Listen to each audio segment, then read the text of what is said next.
Hello, hello, and welcome to our April's Fosters Forums. My name is Jason A. Sparks. I am the President and Executive Director of Foster's Theatrical Artist Residency. Thank you for joining us tonight or this afternoon, depending on where you're dialing in from, for Moving Theater Forward with Jamila Sabares-Klemm, Jamila Larkin, and Nikko Kimzin. We'll talk more about them in just a moment. But if you're joining us today on Zoom webinars, there are two things I want you to look at. Right down below, there are our Q&A section. That's for you to ask any questions moving on throughout the entire night. I'll be keeping my eye on that, and then we'll be able to filter those to our panelists tonight. Also is the chat. That is for you to talk to each other. Any comments that you have that not for the panelists, or if you want to underline something or congratulate something, that is what that chat is for. So please make use of both of those. We also have a lot of you joining on Facebook Live today. Hello on Facebook Live. And one of the reasons to join us right here on Zoom webinars is that you'll be able to participate and be in conversation with our panelists. So you can head over to our website, www.fostersresidency.org, in order to register for all of Foster's forums. If you're new to Foster's Forums, welcome. A little bit about what we do at Foster's. We are a nonprofit that was founded last year, August of 2020, to change how we make theater in the United States. Hence why we're really excited about this conversation tonight. We do that in multiple different ways. One is through our residencies. We actually just wrapped our spring residency, where 7 artists came together every day for a week and collectively worked on playwright Chris Eli Black's play. And we worked, we discussed, we meditated, we explored, and we moved forward Chris's pieces while hopefully moving forward everyone's artistry. We're really happy with the time that we had with the spring residency. We also have a residency called Cultivating Curiosity, which we will be opening up applications for very soon, and our fall residency. So please make sure to check out our website, www.fostersresidency.org, to see when all the deadlines for our residencies are.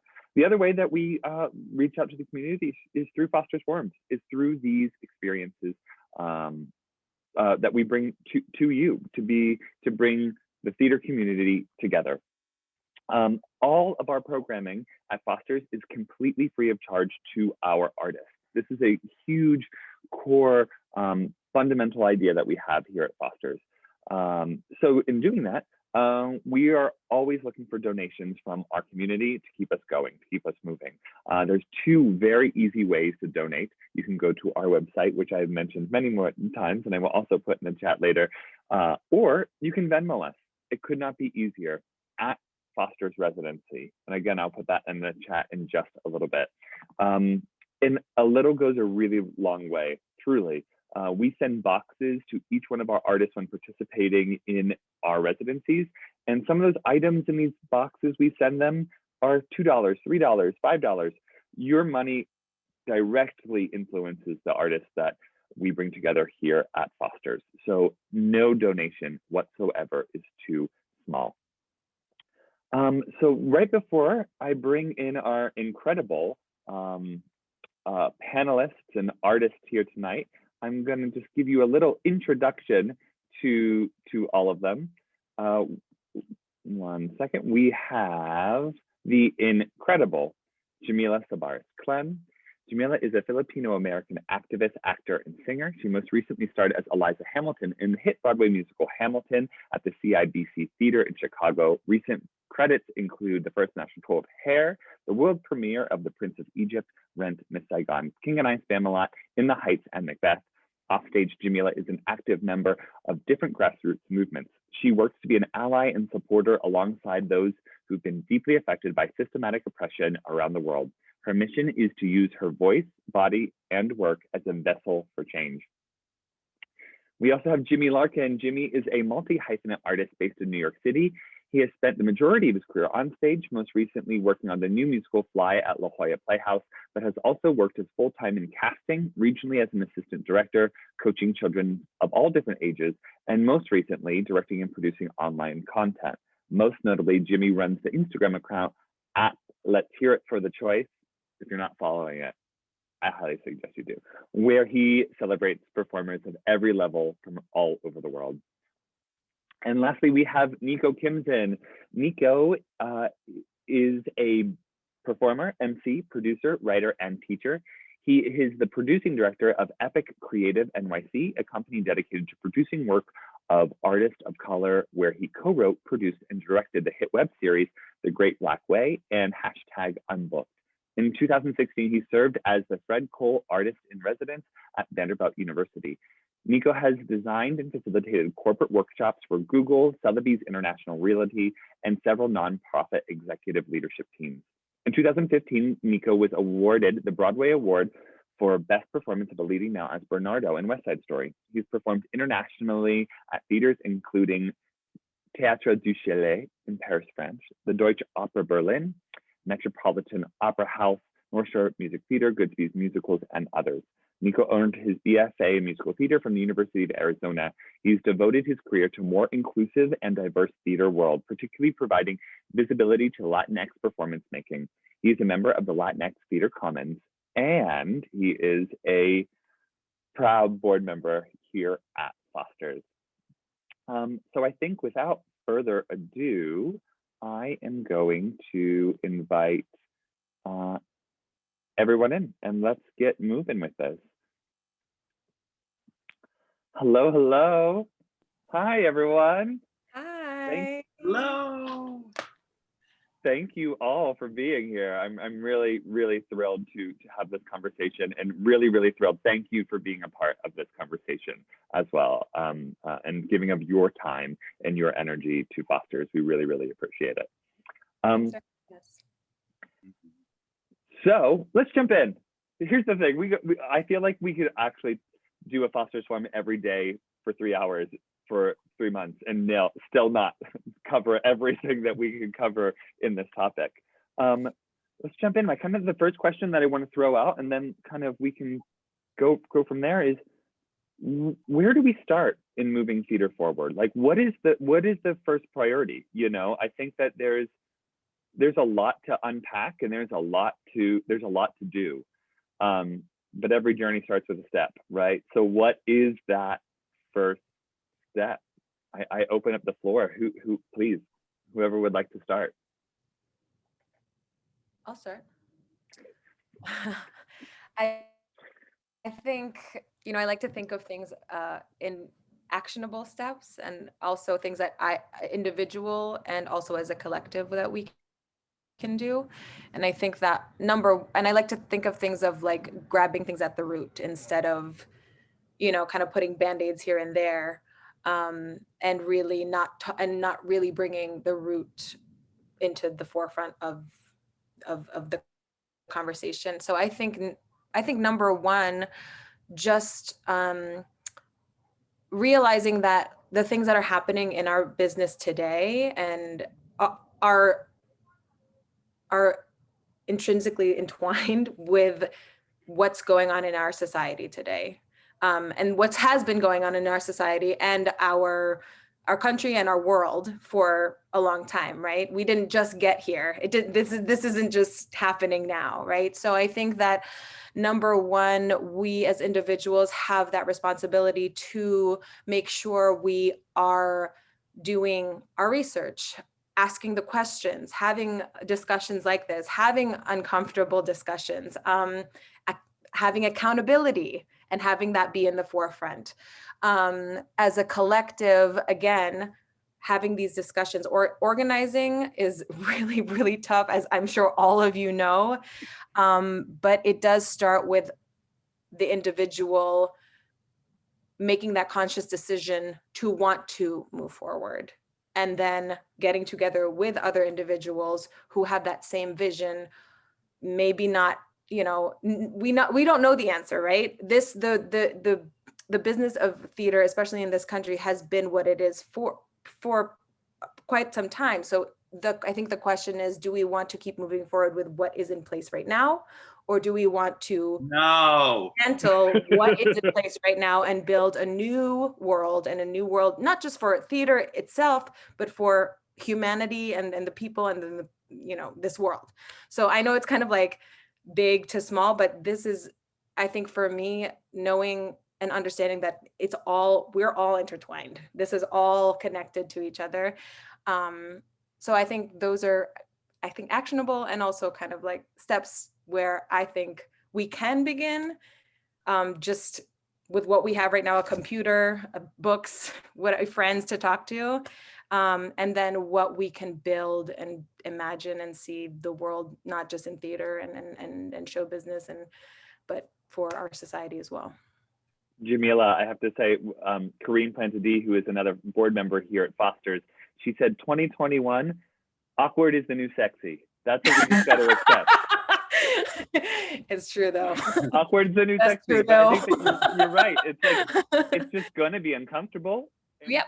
Let's make the uncomfortableness sexy. Like that's the truth. Yeah, honey, I've been sexy for a long time then, if that's the case, okay? Right? I've been rocking awkward for a very long time. Yeah.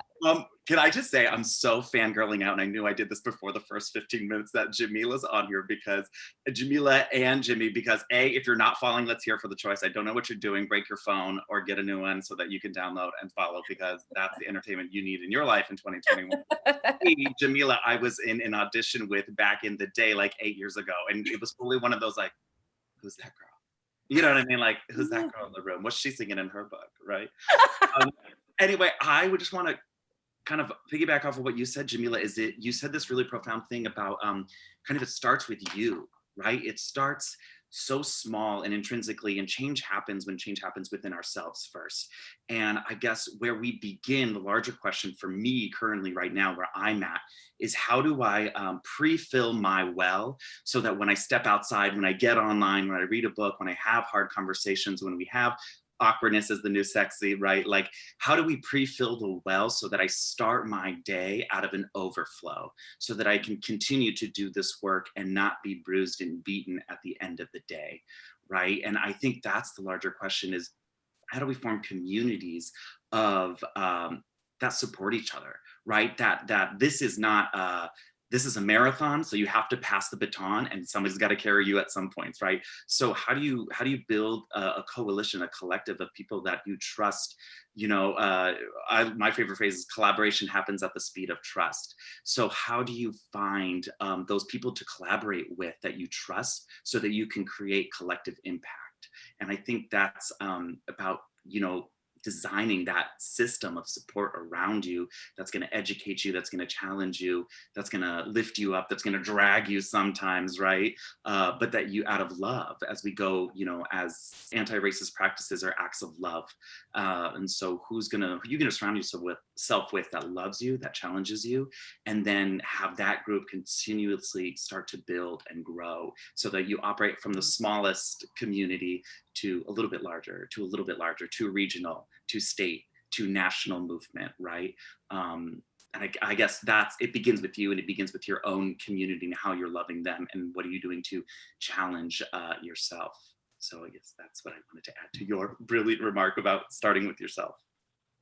Yeah, in addition to that, starting with yourself idea, the first thing I thought when you said that is, like, my personal step this year has been a lot of just listening, especially to people that are like more marginalized, and just to listen to those people the most. Honestly, they probably have the most to say, they probably have the most experiences. And I think that right now I'm kind of in a place where I'm like, I don't know how much I need to be creating versus just listening and learning, and also, I'm like a huge musical theater nerd. Anyone who knows me knows, like, I love all musical theater. But what comes with that, especially this year, is realizing that there are things and shows and to let go of, and to realize that, like, maybe, and there's also new ways to present old things, but I think that we need to stop doing things the way they've been done, because now, especially after this year, we realize it's problematic, and so I think that I love some old musicals just as much as the next person. And sometimes it's hard to, like, let go of certain musicals, but some of them don't keep up the way they did back then anymore, you know, and some of them are harmful, you know, and are keeping up harmful rhetorics. So I think that part of it is knowing how to move forward, but also knowing what to let go of, you know, and that even holds up in the audition room of what ways that we work to get rid of, and in their rehearsal space of things that need to change. And I think it's just figuring out what stays and what goes, you know, moving forward. You bring up a great point, Jimmy. I'm going to speak out of personal right now. I'm at Carnegie Mellon University, and I'm directing and choreographing Hair, which is about activism, which is about, you know, take it to the man, but also that has some very challenging material in it. Like I know, Jamila, you did the first national tour, and looking at it, you know, while the intent might have been great by these 3 old white guys that wrote it in 1968, when you look at it in 2021, it needs to be looked at in a new way. You know what I mean? Like, you need to reframe it. You need to redo a lot of that. So is that, I guess, next question going into that, like looking at the work. What is the work that theater should be producing, or what is the work that we should be looking to produce that supports everything I think that you all just said really well, you know, really, really well? Yeah. Well, this is a quote that I love by Nina Simone is, she says, "It's an artist's duty to reflect the times in which we live." And I think that that's what Hair did. I mean, there were protests. People protested that show to go on, you know, like that's how radical it was at that time. I mean, yes, it was written by 3-year-old white men for sure, but that, for me, I think you also need to see what does theater mean? Are we here to just entertain? Are we just here to be another body? Are we just here to be another singer on America's Got Talent? Like, are we, what kind of, you know what I'm saying?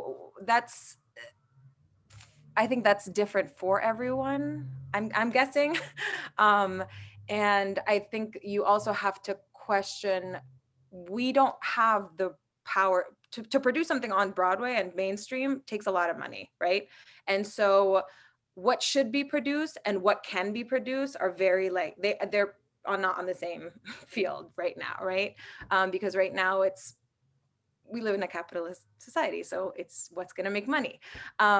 And what I believe should be produced probably wouldn't be making the money it would be with the audience we have in the theater now. Not saying that it couldn't make money, but with the audiences probably that are coming to theater now that can and have the ability to come to a Broadway stage, whether that be like flying here or a ticket. For me, I would like to see both what is put on the stage, who is creating it, and who's in the audience to look a lot more the same. Not the same in, Yeah. yes, yeah, okay. Yeah. Great. No, yeah. That's all I have. Oh, no. That's all I have. No, I think that, go ahead, Nikko, please. Oh, I'm just going to shout. Jamila, what you said right at the beginning, I'm always going to go back to Jamila. I was like, she's dropping these truths right at the beginning of these. You said about the definition of theater, I think is really important. How we're defining theater in this ever expanding word. Theater is not what happens in 9 blocks in New York City. You know, that is the smallest percentage of what the American theater actually looks like. And storytelling is intrinsic in the human experience. So we have to expand our definition of theater and where it happens and who's making it. Because if we look at these other collective organizing and producing models, they're around, honey, right? You look at Teatro Campesino, National Black Theater, you look at all these different examples of theater and how they collectively organize and how they're regional for a reason, because they're telling you know, relevant stories for their communities, and they're doing the thing, right? And those models exist. And I wonder if it's time to now look at these incredible models and see if we can apply them and change the system in which we've been creating things in New York, right? Can we resource share? Hey, this has been working for other communities. Here's a profitable way to do it, but here's a way that honors storytelling that isn't escapism, right? That engages audiences into relevant, thought-provoking, social justice theater, right? That engages you into dialogue, into what's happening in America. And I think we just have to look at theater holistically and say how it's created, how it's made. And a huge part of kind of where we begin is this other kind of arts educator, you know, hat that I put on, is that it begins with education, right? And there's a reason that the government does not want to fund arts education, because what happens to a generation of people when we give you the tools to create a new future? What will that look like? Will it exclude the people at the top currently? The answer is yes. You know what I mean? But so it's looking at holistically, you know, these DEI plans, these, you know, Netflix is throwing $100 million at their EDI plan, right? But they're not looking at the whole ecosystem of theater and how it's created in generations. And so if they really wanted to create impact, they would use that 100 million, put it into arts education, give youth the tools to access what kind of the tools that access that like theater and arts education gives you, so that they can create this new future that is these new producing models, is this new content that we're all hungry to see. So I'm going to jump off of that, Nikko, and pose a new question to everybody too.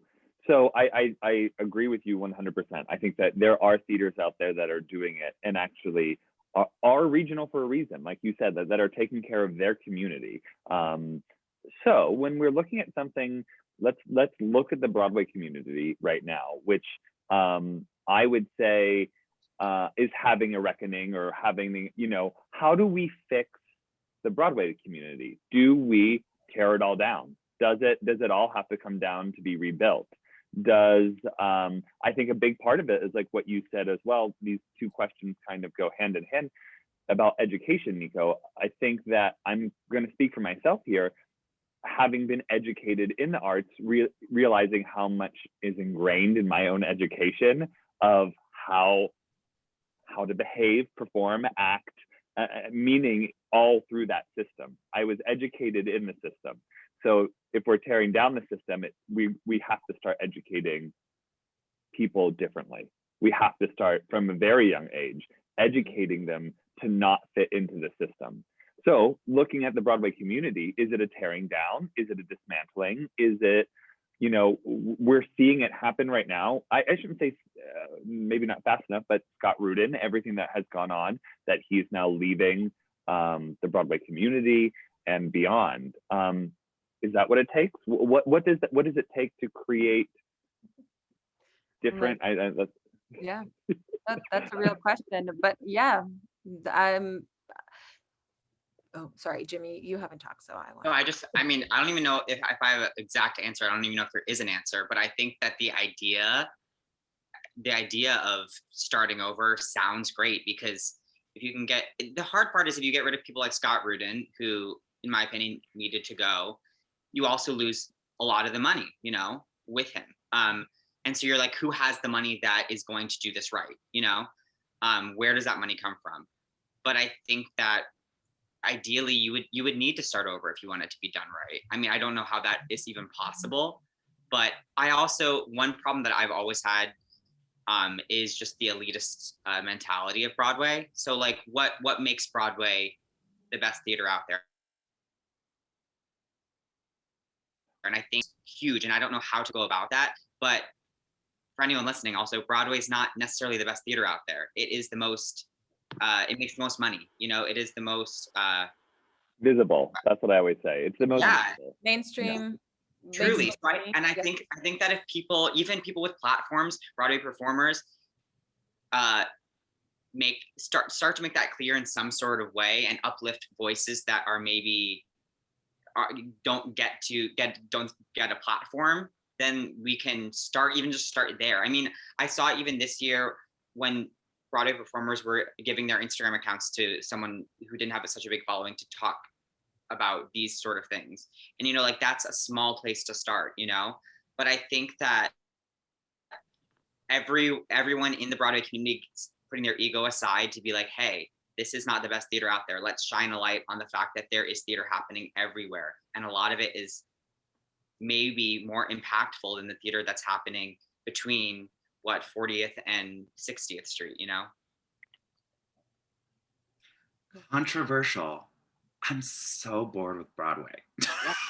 Like in this, like, listen, I'm with you. I love it because I do love it. I'm a musical theater nerd. I'm a Broadway queen. I will go. I mean, listen, I got my playbill still. Okay, that's how much. Me too. Yeah. Yeah. I do love it, but I'm just so bored with it. Like, we cannot continue to look at an industry that was built to sell yourself out for white mass consumption as the golden ticket. Like, that's not it. That's not leading the way. It's not the industry standard. We all want it to be, but it's not. So let's move on. You know what I'm saying? So to fix it, I think it is systems of oppression have been built over many 100 of years and have been perfected. So what it's going to take is going to take other systems to change those, right? And to say, I think a lot of people get stuck on the idea of like, oh, don't know that system.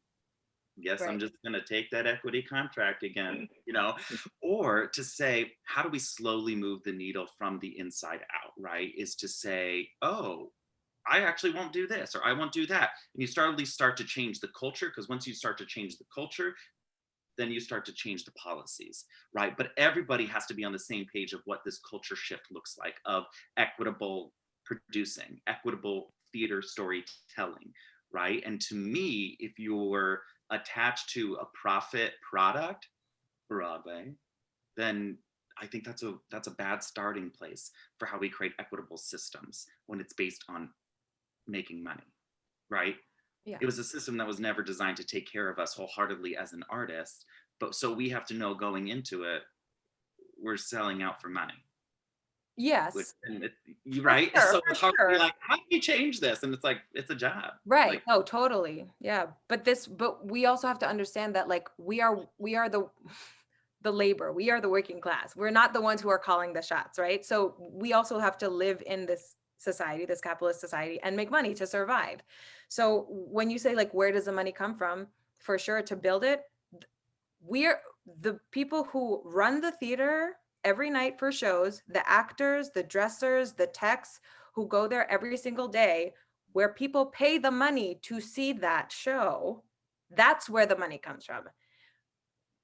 The problem is that where the means of production is usually owned by a very select few, right? But we, the working class, are making the actual money. We are making the profit. Our labor is making the profit. So I think that understanding that and understanding the collective power we have. I mean, I remember when things were going non-equity tours because they just didn't want to pay and go by equity rules, the producers. And I just thought, I'm like, how powerful would it have been if, like, we picketed those audition rooms and, like, no, you're taking not only are you taking jobs away from people who are in this union, you are now, it's like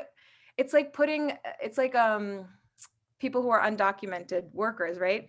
It's not the undocumented workers' fault that they are taking chump change for this job that these people who are making so much profit off of us are not willing to pay you minimum wage. So they're going to go to somebody who is in a less, a less advantage than you as a person who is documented in this country. So it's kind of parallel to that with non-equity and equity. And I think that if once we realize that collective power, and again, organizing and doing individual and collective work, that we must demand these things, because they will not give it without a fight. Do you know what I'm saying? Like, it's not going to happen. Billionaires are not going to want to lose their money and profits, period, unless we demand it, which our labor is the thing that keeps money in their pocket. We have that power. But yes, you're absolutely right. It has to be a collective mass mobilization. And how do you do that? That's you know what I mean? What's interesting, I think what Nikko said earlier is, like, as long and with anti-racist acts or acts of love, as long as it's coming from a place, and not saying that it's just anti-racist, there's much more in the system than just that, but how do we make sure that we're moving forward in the most inclusive, way. I think it's a different conversation. And I think that's a very nuanced conversation as well. So how do we make sure that we do that? I think that, it's an interesting topic right now. I'm not a member of Actors Equity anymore, so I don't feel the need to like pull it down.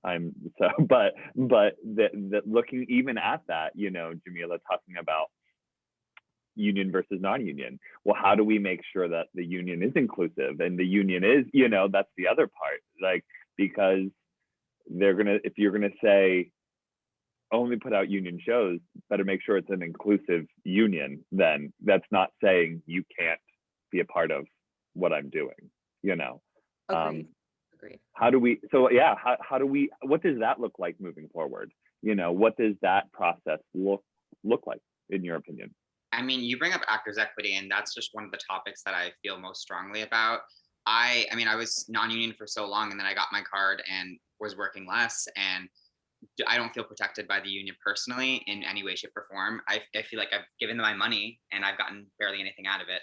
And I think that the biggest problem with Actors Equity, and I think actually the union's kind of one of a huge problem within our industry. I think that it's a root of a lot of problems.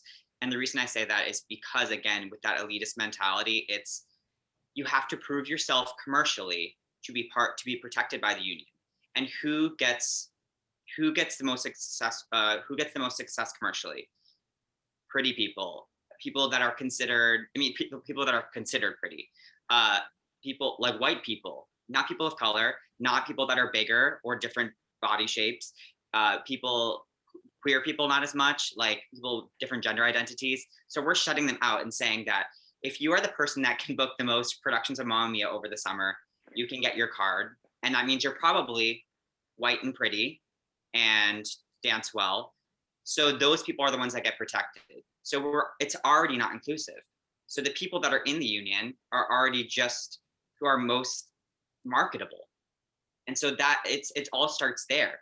And then the people that can't get seated at auditions and are sitting in a jam-packed room at the Actors Equity building are the people that bring the diversity and bring the inclusion. And they're all sitting stuffed in a room and can't get seen. And so I think that is one of the biggest problems, is that why should you have to prove yourself commercially in a very broken industry to be protected and to be seen, Honey, amen. Amen. I think there's the phrase that I just heard recently was nothing about us without us. Mm-hmm. So don't make decisions on my behalf if me, a representative of my community, is not in that room making that decision with you, right? So you hear that, Actors Equity?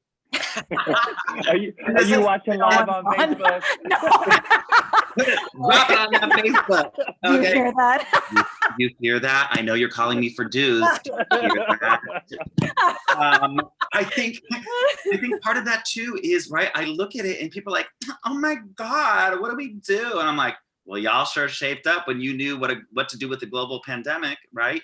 We now have what are they, COVID officers or whatever they're calling them now, that have to be on like Actors Equity sets to be like 6 feet, Tracy, 6 feet. You know what I mean? Tracy. So that was Actors. It's always Tracy. So it's always, so Actors Equity, like they knew, they're like, oh, global, we got to do something. We got to do something.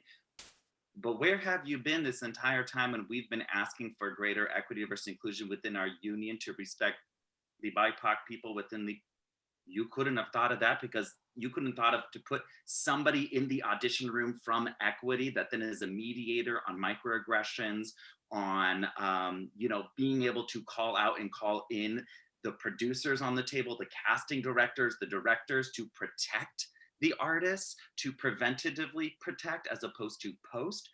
Because guess what, Actors Equity, you don't think that racism is a global pandemic. You don't think it is a global health issue when in fact it is. So if you really saw the dire necessity to put these people in these rooms to protect us preventatively, like you did with coronavirus, you have the means, you know how, you have Google, I have Google. Also, ask us, you know what I'm saying? nothing about us without us. We could help you problem solve into how to protect us better, right? So that's my dish.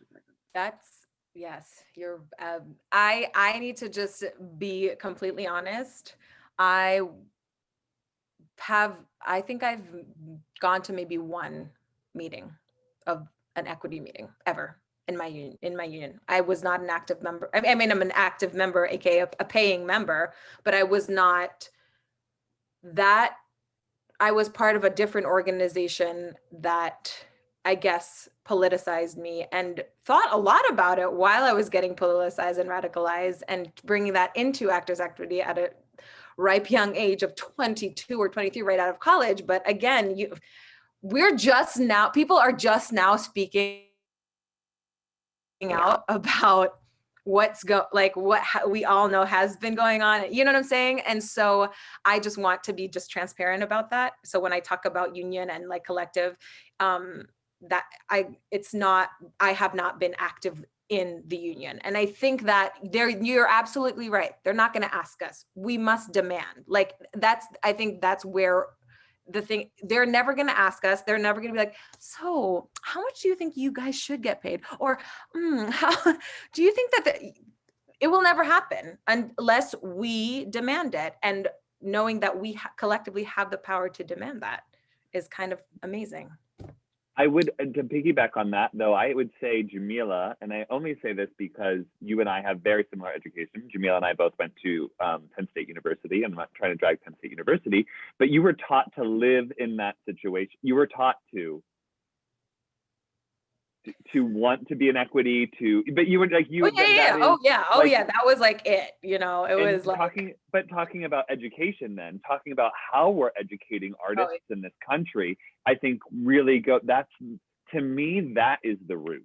That is the very beginning of all of it, because through our education, we were taught to be a part of equity. And actually we were taught to don't speak up, because if you do speak up, then you're going to, exactly right. Then you're going to be labeled X, Y, and Z so that you can continue to work. And that is true. And that played out. that was facts. That was facts. That's facts, right? They train you to be a technician, a product to be sold. And then we're so indoctrinated that then they told us to write thank you letters to casting directors for them seeing me. Honey, what a gift for you. You write me a thank you. Write me a thank you. What did you do? You ate a sandwich. I said my 16 bars. Thank me. Damn. But I agree with you, Jamila.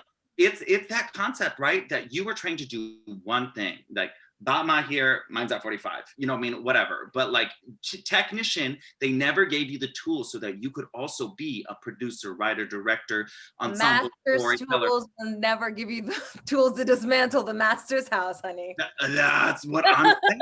Because I look at it going back to Actors Equity, going to the Broadway League, who pays their bills? Producers. Yeah. This whole system is a boys club at every level, with gatekeepers at every level, to make sure we can't get in and disrupt, right? And what we're seeing now with movements led by women of color, right? Or trans women of color, is to disrupt the system that exists, right? And we're all, thankfully, following suit and trying to do collective organizing and impact on our own, whatever that means for us. But I think we look at it and I'm like, trace the dollar bills, y'all. Trace equity. They're like, we negotiate. That's literally it. Trace the dollar bills. Equity, why can't you follow the money? That's all it is. Yeah. But I think that the missing piece is that we are the ones who, we are the labor. It comes from our time, our artistry, and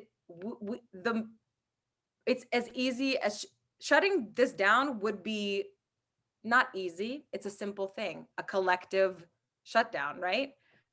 That's so. I mean, I think about the MTA, right? If all the MTA workers went on strike one day, what could they do? They would have to do what they demanded, period.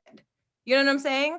So it's that kind of thing that I feel like people need to know this and empower them.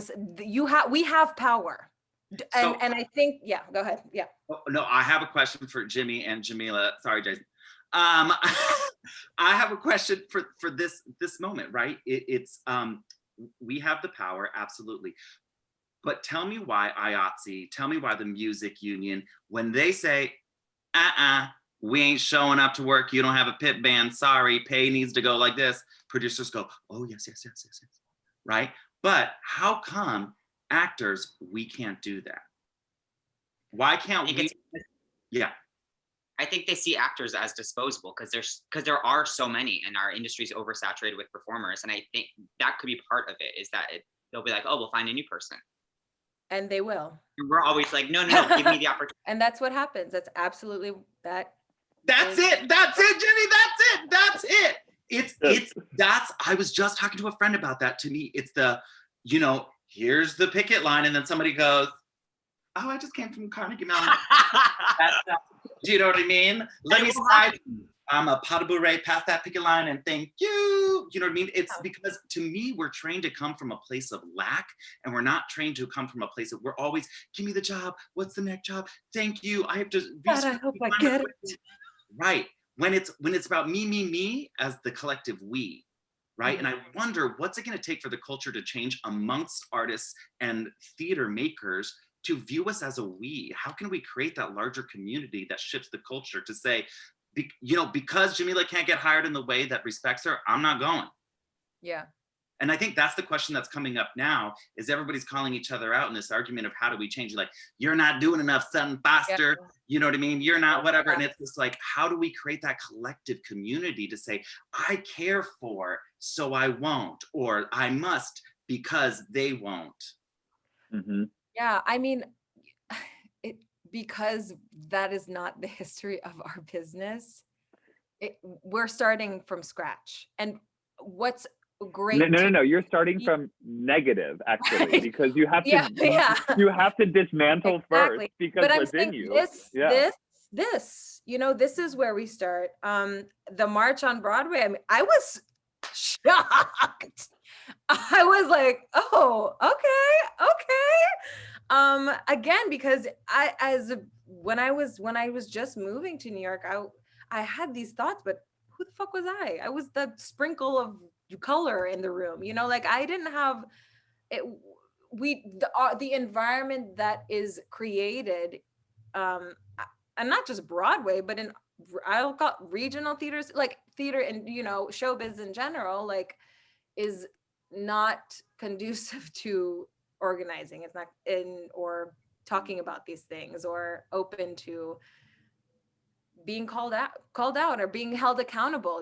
We're just so scared, and some of us rightly so, because some of us, this is our job, this is how we get health care. Like we need to survive, we need to eat, we need to pay rent, we need to be able to go to the doctor without giving $2,000, $4,000, $5,000, $7,000 for like a visit, so I think that yes, individually, it's really, that's, I think, where I definitely have been in our industry, like just thinking individual wise, but I've had so many conversations in productions that I've had, even with just like, oh, the dancers, the shoes of the dancers, like it's really bothering you guys. Why don't you guys like ask this, for different shoes, like if this is a problem, like I don't understand this. They should have enough money to pay for a different show or whatever, like small things like that. Or anyways, I'm unraveling. Okay. I think you bring up, all of you bring up many, many really, really, really great points. And I think that collectively moving forward, because you're right, Nikko, it's that picket line, and it only takes one person to go past that picket line. That it takes only one.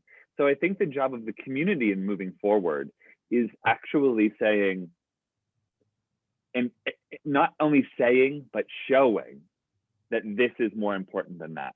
Or we are more we have you more than they do. We have to be bigger as a community than that ingrained passion that they attach to Broadway or theater, or we actually have to make ourselves bigger than that. And that is a big job. That's not easy. You know, that's really not easy to some bright, new-eyed person that all they want to do is be on Broadway, or all they want to do is make theater. That's hard. That's really, really hard. But I don't know. I feel like the youth these days, they're the ones who give me hope. Yeah. Think Gen Z. talking to them. Also, yeah. Go ahead. Yeah. No, I was just gonna say. I mean, I said earlier we're oversaturated with performers, but if you look at it in the opposite way, that's power in numbers. Look how many more performers there are than the people in power.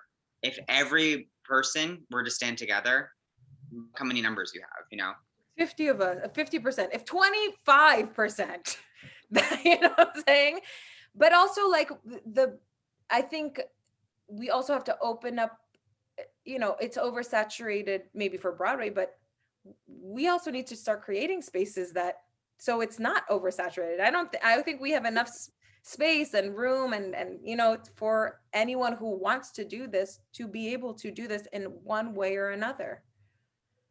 And I always do that. I always forget, like, Jamila's there for me, but she may not be there. Like, it's fully me. And I was like, what? That was me too. I was like, yeah, you're pointing to me. But I think that's the other thing. I mean, it goes back to education. How are we educating artists to say that you're actually not just an actor, you're an artist? So let's talk about how you can do this, how, you know what I mean? Like how you can produce your own art, how, you know, it's a myth. We see it at Foster's all the time in our residency, and it is a myth that actors think they can only practice their craft when in a show. That is a myth, and it's a myth that has been taught and perpetuated for a very long time, you know, but that's what people feel. That's what, you know, that's, again, the education of it is and that is also not an easy task. Educational institutions, I'm sitting in one right now, are ones that have been around for generations and generations and generations, you know, so. And are built on the same exact systems that every other thing was built Hence on. why we could have this conversation for a week. But I think also, but again, run and led by the working people. That's who runs it. That's really who makes the money. We do. Does it go in our pockets? Not necessarily, but we are the ones who do make the money. And I think if every educator out there asks themselves the question, like, am I teaching how to get ahead in a flawed industry, or how to get to the top, which could be Broadway? Or am I teaching my students how to use their voice, how to be the best artist they can be, how to change the industry, you know? And I think that most of the education systems out there are teaching how to get ahead or how to get to the top in a flawed industry, you know? And that's a huge problem. I think that's an issue with how we educate in America, because it's not the way everywhere. I can tell you that. True. You know what I mean? That's not. We are a product-based education system instead of one that actually passes knowledge, that actually inspires own creation. You know what I mean? Your own critical thinking, your own ways. I want to get, Nikko, go ahead. You have something to say. I was just saying, I don't know what you're talking about. I spent 45 minutes in movement class in college pretending I was grass blowing in the wind. That. Okay, I'm sorry, but I'm sorry, but I feel like those are like, I need to go back to those of like, we look at a picture of the desert and everybody close the lights and close your eyes and just make sounds. For me, I'm like, I feel like we kind of need to go back to those basics, because that's